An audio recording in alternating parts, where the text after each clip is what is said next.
আসসালামু আলাইকুম, lifestyle with বউ শাশুড়ি পেজের পক্ষ থেকে স্বাগতম জানাচ্ছি।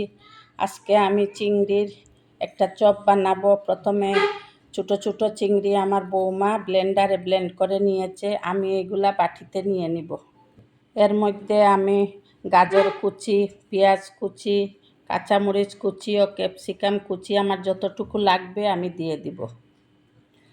আদা রসুন বাটা আমার বৌমা চিংড়ির সাথে ব্লেন্ড করে নিয়েছে।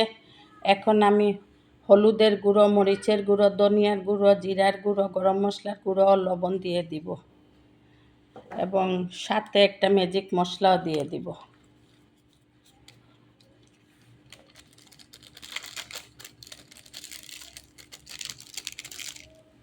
অল্প পরিমাণ সয়া সস দিব।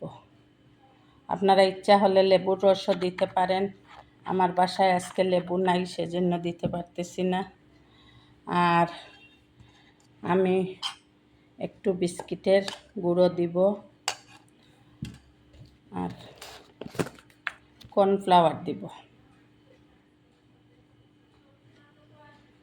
এখন আমি খুব ভালো করে মাখিয়ে নিব। আর লবণটা আমি একটু টেস্ট করে দেখব, দেখে তারপরে আমি লাগলে দিব, না লাগলে তো নাই। গোলমরিচের গুঁড়ো দিয়ে দিলাম, আর একটু মনে হচ্ছে কর্নফ্লাওয়ার লাগবে।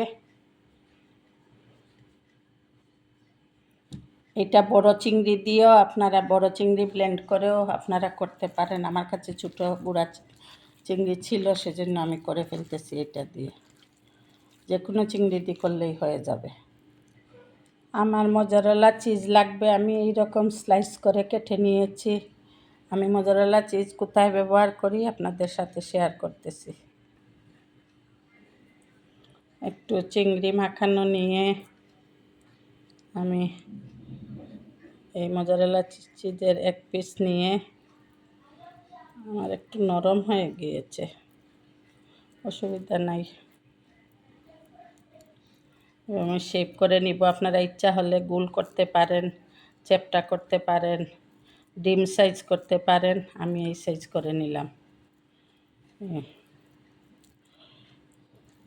আরেকটা বানিয়ে দেখাচ্ছি। হাতের তালুতে চ্যাপ্টা করে নিয়ে এক টুকরো মোজারেলা চিজ দিয়ে দিব। হয়ে যাচ্ছে, আর একটু ছোটো করে নিই।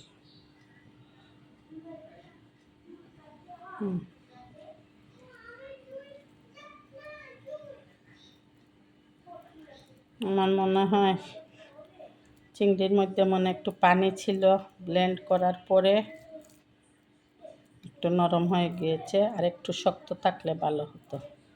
অসুবিধা নাই, বিস্কিটের গুঁড়া দিব তো, কোটিং করে দিয়ে দিব। এইভাবে সবগুলা বানিয়ে ফেলব। চিংড়ির চপ আমার বানানো হয়ে গিয়েছে।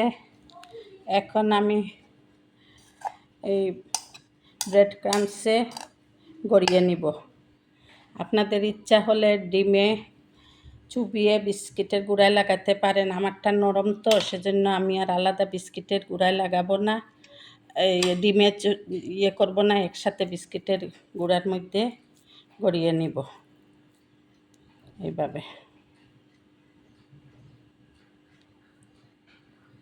আমার চিজি প্রন চপ হয়ে গিয়েছে।